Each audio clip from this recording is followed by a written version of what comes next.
ഇന്നത്തെ വീഡിയോ എന്ന് പറയുന്നത് ദാസ് ക്യാപിറ്റൽ എന്ന പുസ്തകത്തെക്കുറിച്ചാണ്. ചില പുസ്തകങ്ങളുണ്ട്, അവ വെറും അക്ഷരക്കൂട്ടങ്ങളല്ല, ചരിത്രത്തെ രണ്ടായി പകുത്തിയ മൂർച്ചയേറിയ ആയുധങ്ങളാണ്. അതിൽപ്പെട്ട ഒരു പുസ്തകമാണ് ദാസ് ക്യാപിറ്റൽ.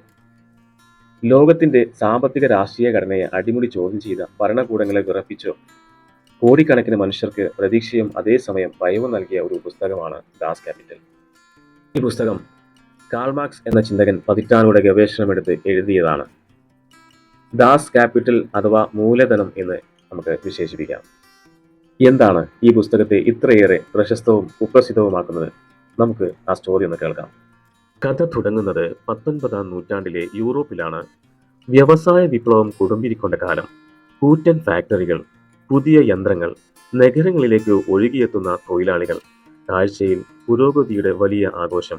എന്നാൽ ആ ആഘോഷങ്ങൾക്ക് പിന്നിൽ കരിപുരണ്ട ഒരു സത്യമുണ്ടായിരുന്നു. ദിവസം 14-16 മണിക്കൂർ ജോലി ചെയ്തിരുന്ന തൊഴിലാളികൾ. പുരുഷന്മാർക്കും സ്ത്രീകൾക്കും കുട്ടികൾക്കും തുച്ഛമായ വേതനം, യാതൊരു സുരക്ഷയുമില്ലാതെ ജോലി സാഹചര്യങ്ങൾ, രോഗവും അവരെ വിട്ടൊഴിഞ്ഞിരുന്നില്ല. ഒരു വശത്ത് ഫാക്ടറി ഉടമകൾ അഥവാ മുതലാളിമാർ അതിസമ്പന്നരാകുന്നു, മറുവശത്ത് തൊഴിലാളികൾ തങ്ങളുടെ അധ്വാനത്തിന്റെ ഫലം കാണാതെ ദാരിദ്ര്യത്തിൽ തന്നെ ജീവിച്ചു. ഈ സാമൂഹിക അസമത്വം കൊണ്ട് ചിന്തിക്കുകയും ചോദ്യങ്ങൾ ചോദിക്കുകയും ചെയ്ത ഒരാളുണ്ടായിരുന്നു. അതാണ് കാൾ മാർക്സ്.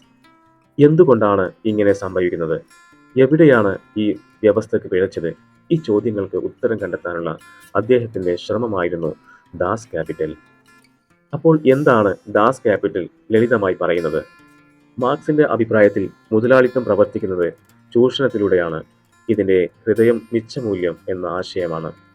ഒന്ന് ചിന്തിച്ചു നോക്കൂ. ഒരു തൊഴിലാളി ഒരു ദിവസം 10 മണിക്കൂർ ജോലി ചെയ്ത് ഒരു ഷർട്ട് ഉണ്ടാക്കുന്നു എന്ന് കരുതുക. ആ ഷർട്ടിന് വിപണിയിൽ ഒരു വിലയുണ്ട്. എന്നാൽ മുതലാളി ആ വില മുഴുവൻ തൊഴിലാളിക്ക് നൽകുന്നില്ല. പകരം തൊഴിലാളിക്ക് ജീവിക്കാൻ ആവശ്യമായ ഏറ്റവും കുറഞ്ഞ തുക മാത്രം കൂലിയായി നൽകുന്നു. ഒരുപക്ഷെ 10 മണിക്കൂർ അധ്വാനിച്ച തൊഴിലാളിക്ക് 5 മണിക്കൂറിനുള്ളിൽ കൂലി മാത്രം നൽകി ബാക്കി 5 മണിക്കൂറിന്റെ അധ്വാന ഫലം മുതലാളി ലാഭമായി എടുക്കുന്നു.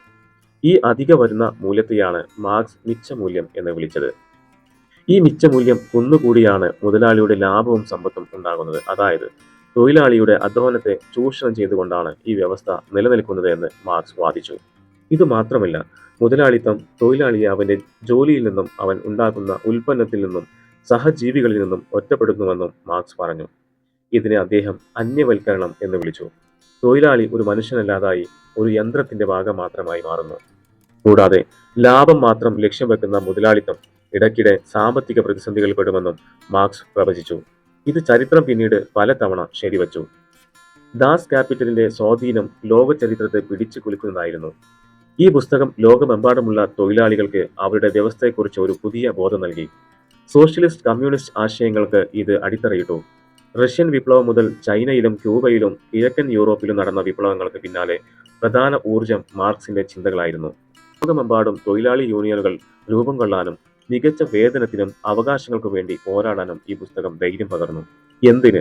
മുതലാളിത്ത രാജ്യങ്ങൾ പോലും തൊഴിലാളികളുടെ അവകാശങ്ങൾ ഒരു പരിധിവരെ അംഗീകരിക്കാനും ക്ഷേമ പദ്ധതികൾ നടപ്പിലാക്കാനും നിർബന്ധിതരായതിന് പിന്നിൽ ദാസ് ക്യാപിറ്റൽ ഉയർത്തിയ ഭീഷണിയുടെ ഒരു അദൃശ്യ സാന്നിധ്യമുണ്ടായിരുന്നു.